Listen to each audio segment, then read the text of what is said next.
O vereador Marcão Gomes reabre a temporada de A Polêmica e traz temas que fazem justiça ao nome de nosso programa.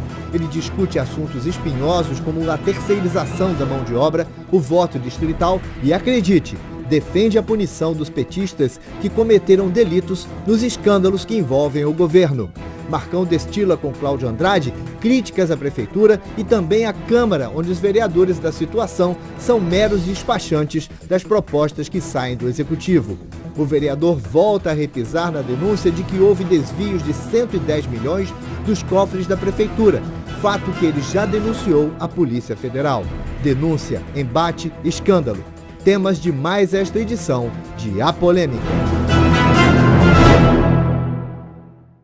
Estamos começando mais um programa Polêmica e hoje nós temos a presença do advogado e vereador Marcão. Antes, vamos ao nosso Fala Povo e a pergunta que nós escolhemos para você é: qual a nota que você dá para a Câmara de Vereadores de Campos? 5, de 0 a 10 é 5. Por que 5? Acho que eles poderiam dar mais, né? A gente vê muita coisa aí que precisava ser melhorado. Então acho que meio termo aí. Eu dou 0. Por quê?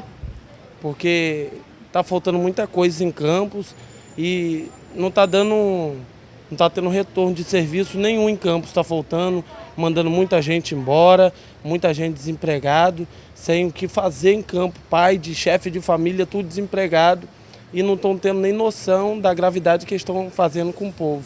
0. Por quê? Eles têm que trabalhar em favor do povo, só que a gente não vê nada disso. Entendeu? Eu acho que nós estamos precisando de uma renovação com muita urgência, porque o nosso país está vivendo um dos piores momentos com relação à política. Uns 3. 3? A senhora considera 3 uma nota o quê? Não tão boa, né? Porque tá faltando muita coisa em Campos. No caso, os políticos não estão... Assim, a cidade está muito a desejar, está muito largada, precisando de muita coisa. Mais ou menos 8. Que a gente não vê muita coisa, né, amor? Tá muita falha, né? 2, 3, porque eu acho que Campos está muito desleixado, principalmente na área da saúde. Estamos aqui com o vereador Marcão, do PT, advogado, funcionário público, que vai conversar com a gente uma série de questões importantíssimas para a população de Campos dos Goytacazes. Queria agradecer a sua presença e eu tenho certeza que o telespectador ficará muito feliz com as suas abordagens. Eu que agradeço o convite, Cláudio. Dar primeiramente as congratulações aos ouvintes e aos telespectadores da Terceira Via, do programa Polêmica. Estamos aqui para poder discutir assuntos de interesse nacional, de interesse estadual, de interesse do nosso município, esclarecer algumas dúvidas do povo de Campos. Vamos aproveitar a enquete que fizemos e nós sabemos que a Câmara de Vereadores de Campos, pelo menos não é uma opinião só minha, mas de grande parcela da sociedade, está deixando um pouco a desejar. E aí eu não vou aliviar você por você ser vereador da oposição. Reclamam também dos vereadores da oposição, não por fazerem a oposição propriamente dita, mas sempre querendo um pouco mais, até porque vocês são minoria. Qual a visão que você tem hoje da Câmara dos Vereadores? O que você sente no feedback com a população? Realmente há um desgaste crescente da classe ou isso é muito mais daqueles que estão alinhados ao governo do que vocês? Olha, o que eu tenho ouvido, Cláudio, o que eu tenho conversado, né, com a população de Campos, a gente tem percebido que realmente há uma insatisfação muito grande com a Câmara Municipal. Sobretudo com a postura que vem se tornando uma postura habitual de se aprovar todos os projetos, todos os encaminhamentos do Poder Executivo, como se nós estivéssemos fazendo uma aulinha auxiliar do Poder Executivo na Câmara de Vereadores. Nós discutimos isso, nós da bancada de oposição discutimos isso constantemente com os demais vereadores, explicando que nós precisamos de mais tempo para avaliação dos projetos do Poder Executivo, para propormos emenda, para poder a gente discutir com a sociedade, porque a maioria dos projetos hoje, como acontece, a prefeita encaminha praticamente tudo em regime de urgência, fundamentando na lei orgânica do município. E esses projetos que chegam em regime de urgência, muitas das vezes chegam nas nossas mãos para votar, faltando meia hora para começar a sessão. Nós não temos tempo hábil para poder apreciar, então nós temos que utilizar o nosso conhecimento de mundo e de vida para apreciar aquilo de forma rápida e não temos tempo de discutir isso com a sociedade. Mas o regimento interno não prevê um tempo mínimo, não? Não existe essa previsão no nosso regimento interno, então inclusive nós conversamos com a mesa que nós temos que fazer uma reformulação do regimento interno e não podemos aceitar essa ingerência do Poder Executivo encaminhando tudo às pressas para que seja votado o mais rapidamente possível, seguindo os interesses da prefeita do município, da Rosinha Garotinho. Nós temos que ter pauta, nós temos que discutir claramente, discutir devagar nas comissões internas para poder levarmos para a população de Campos um produto melhor na qualidade dos nossos serviços. Independente a isso, né, nós temos diversos projetos e é uma coisa que eu venho reclamando constantemente também lá na Câmara. Eu tenho alguns projetos que estão engavetados há mais de um ano nas comissões e que ainda não foram votados. Por exemplo, eu encaminhei um projeto para que no município de Campos seja implementado o orçamento participativo, que eu acho que traz a sociedade mais próxima do governo, fazer com que o município discuta nos seus vários distritos aonde deve ser empregado o nosso rico orçamento, nosso bilionário orçamento.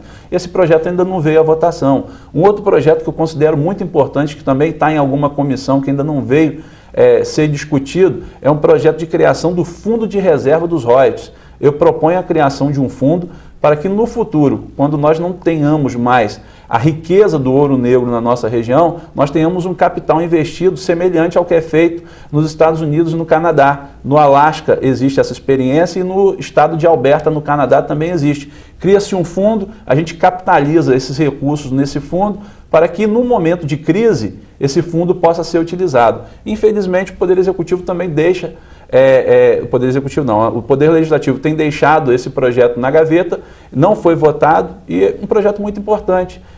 Nós vemos que o Poder Executivo está fazendo justamente o inverso. Ao invés de guardar, eles resolveram vender os royalties e pagar juros altíssimos e prejudicando a população de Campos. Referente à questão do Diário Oficial do município, sempre a gente observa uma série de licitações homologadas e assinadas pelo presidente da casa, o médico Edson Batista.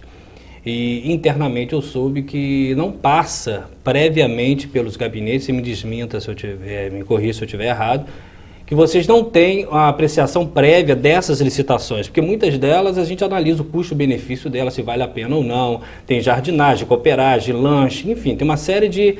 a discussão dos orçamentos para televisão da Câmara, enfim.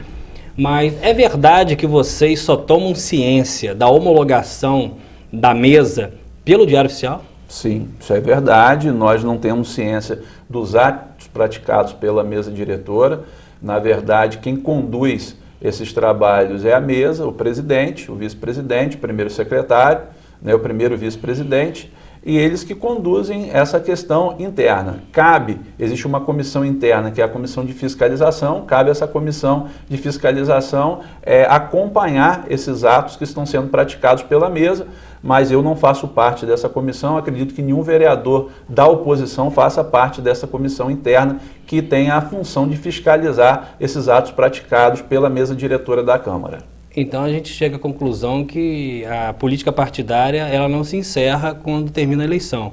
Porque se você é um vereador, se somos 25 vereadores e todos diretamente são corresponsáveis por aquela licitação, vocês não assinam, mas também não têm ciência? Não, nós não recebemos nenhuma informação prévia da Então, se você quiser discutir os valores gastos, por exemplo, com jardinagem, você não vai poder discutir antes de ser homologado a licitação? Antes de ser homologado, nós não temos condições de discutir. Nós podemos requerer depois, né, da mesa diretora para que nos sejam apresentados os documentos dessa licitação, o motivo pelo qual foi feita a licitação, a finalidade, o tempo, o prazo, a forma que vai ser feito o pagamento, mas tudo a posteriori. Antes isso não é discutido, isso é uma prerrogativa da mesa, da direção da Câmara, que não é discutido com os demais vereadores. Tá. Vamos agora trazer um pouco a discussão para o âmbito federal, depois a gente volta um pouquinho e a gente vai discutindo.